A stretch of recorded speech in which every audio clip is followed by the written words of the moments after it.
जय श्री कृष्ण। सृष्टि का वर्णन।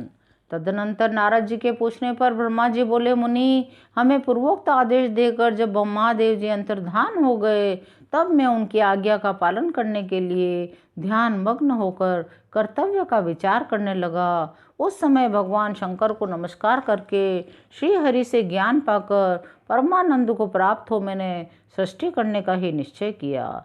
भगवान विष्णु भी वहाँ सदाशिव को प्रणाम करके मुझे आवश्यक उपदेश देकर तत्काल अदृश्य हो गए।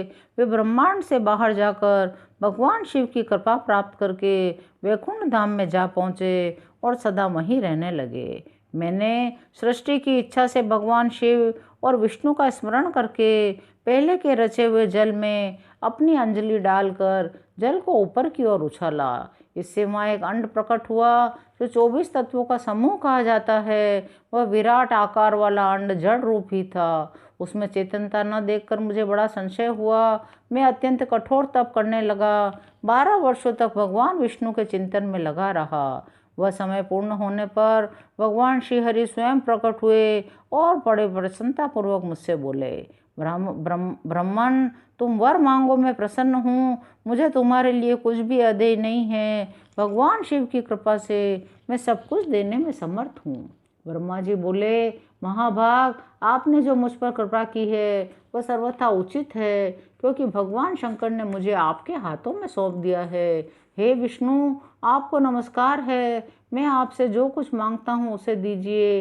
ये विराट रूप 24 तत्वों से बना हुआ अंड किसी तरह चेतन नहीं हो रहा है, जड़ी भूत दिखाई देता है। इस समय भगवान शिव की कृपा से आप यहाँ प्रकट हुए हैं। इस अंड में चेतनता लाइए। मेरे ऐसा कहने पर शिव की आज्ञा में तत्पर रहने वाले महाविष्णु ने अनंत रूप का आश्रय लेकर उस अंड में प्रवेश किया। उस समय उन परम पुरुष के सहस्त्रों मस्तक, सहस्त्रों नेत्र, सहस्त्रों पैर थे। उन्होंने भूमि को सब ओर से घेर कर उस अंड को व्याप्त कर लिया।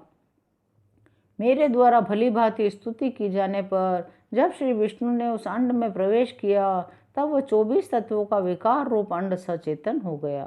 पाताल से लेकर सत्यलोक तक की अवधि वाले उस अंड के रूप में वहाँ साक्षात श्री हरि ही विराजने लगे और वे प्रभु वैराज पुरुष कहलाए। पंचमुख महादेव ने अपने रहने के लिए सुरम्य कैलाश नगर का निर्माण किया, जो सब लोकों से ऊपर सुशोभित होता है।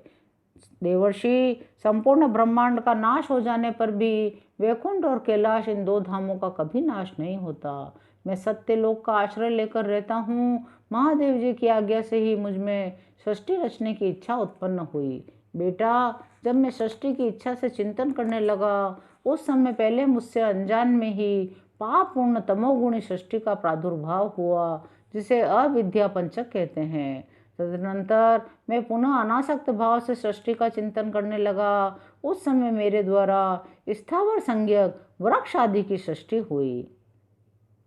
उसे देखकर वह अपने लिए पुरुषार्थ का साधक नहीं है, यह जानकर सृष्टि की इच्छा वाले मुझ ब्रह्मा से दूसरा सर्ग प्रकट हुआ, जो दुख से भरा हुआ है। उसका नाम है तिर्यक श्रोता। वह सर्ग भी पुरुषार्थ का साधक नहीं था। उसे भी पुरुषार्थ साधन की शक्ति से रहित जानकर मैं पुनः सृष्टि का चिंतन करने लगा। तब तीसरे सात्विक सर्ग का प्रादुर्भाव हुआ, जिसे ऊर्ध्व श्रोता कहते हैं। यह देव सर्ग के नाम से विख्यात हुआ। देव सर्ग सत्यवादी तथा अत्यंत सुखदायक है। तब भगवान शंकर की आज्ञा से एक रजोगुणी सृष्टि का प्रादुर्भाव हुआ, जिसे अर्वाक की श्रोता कहा गया है। इस सर्ग के प्राणी मनुष्य हैं, जो पुरुषार्थ साधन के उच्च अधिकारी हैं। तदनंतर भूत आदि की सृष्टि हुई। मैंने 5 तरह की वैकृत सृष्टि का वर्णन किया। इनके सिवा 3 प्राकृत सर्ग भी कहे गए हैं। इनमें पहला मह तत्व का सर्ग है, दूसरा सूक्ष्म भूतों अथवा तन मात्राओं का सर्ग है, तीसरा वैकारिक सर्ग कहलाता है। प्राकृत और वैकृत दोनों प्रकार के सर्गों को मिलाने से 8 सर्ग होते हैं। इनके सिवा 9वां कौमार सर्ग है, जो प्राकृत और वैकृत भी है। कौमार सर्ग है जिसमें सनक सनंदन आदि कुमारों की महत्वपूर्ण सृष्टि हुई है।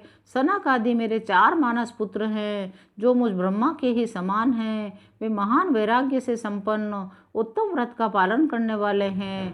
वे सदा भगवान शिव के ही चिंतन में लगे रहते हैं। उन्होंने मेरे आदेश देने पर भी सृष्टि के कार्य में मन नहीं लगाया। सनकादि कुमारों के दिए हुए नकारात्मक उत्तर को सुनकर मैंने बड़ा भयंकर क्रोध प्रकट किया। उस समय मुझ पर मोह छा गया। उस अवसर पर मैंने विष्णु का स्मरण किया। उन्होंने मुझे कहा, तुम भगवान शिव की प्रसन्नता के लिए तपस्या करो। तब मैं महाघोर एवं उत्कृष्ट तप करने लगा। सृष्टि की तपस्या करते हुए मेरी दोनों भौहों और नासिका के मध्य भाग से, जो अविमुक्त नामक स्थान है, महेश्वर की 3 मूर्तियों में से अन्यतम पूर्णांश सर्वेश्वर एवं दयासागर भगवान शिव अर्धनारीश्वर के रूप में प्रकट हुए, जो जन्म से रहित तेज की राशि सर्वज्ञ तथा सर्वसृष्टा है। उन नील लोहित नामधारी साक्षात उमा वल्लभ शंकर को सामने देख बड़ी भक्ति से मस्तक झुकाकर उनकी स्तुति करके मैं बड़ा प्रसन्न हुआ। मैं देव देवेश्वर से बोला, प्रभु आप भांति भांति के जीवों की सृष्टि कीजिए। यह सुनकर महेश्वर रुद्र ने अपने ही समान बहुत से रुद्र गणों की सृष्टि की। तब मैंने अपने स्वामी महेश्वर रुद्र से कहा, देव आप ऐसे जीवों की सृष्टि कीजिए जो जन्म और मृत्यु के भय से युक्त हों। मेरी ऐसी बात सुनकर महादेव जी हंस पड़े और बोले, विधातः मैं जन्म और मृत्यु के भय से युक्त अशोभन जीवों की सृष्टि नहीं करूँगा, क्योंकि वे कर्मों के अधीन होकर दुख के समुद्र में डूबे रहेंगे।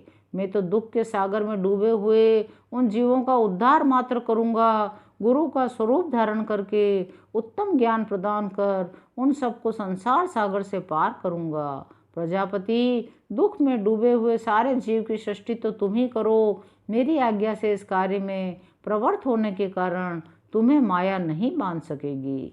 मुझसे ऐसा कहकर श्रीमान भगवान नील लोहित महादेव मेरे देखते देखते अपने पार्षदों के साथ वहाँ से तत्काल तिरोहित हो गए। आज की कथा यहीं विराम लेती है। शेष अगले अंकों में। चैनल को लाइक, शेयर और सब्सक्राइब कीजिए। ओम नमः शिवाय।